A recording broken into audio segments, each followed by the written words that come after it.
Hammaga salom, kanalimga xush kelibsizlar. Bugun yana yangi kvartiraga kelganmiz. Xudo xolasa bu yerni ham shtikaturka qilish kerak. Bu bizning shtikaturni apparat. Bu apparat yordamida shtikaturka sepiladi.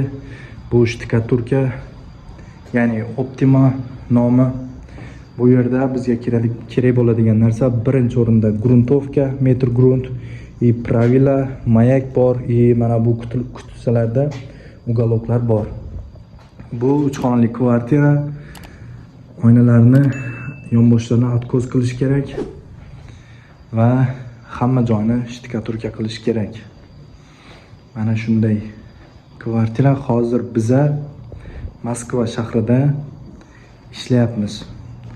Bitta sizlarga Moskva shahrini ham ko'rsatib o'taman. Shunaqa chiroyli manzarada ishlayapmiz. Albatta kanalimga obuna bo'ling. Like bosib qo'yishni unutmang.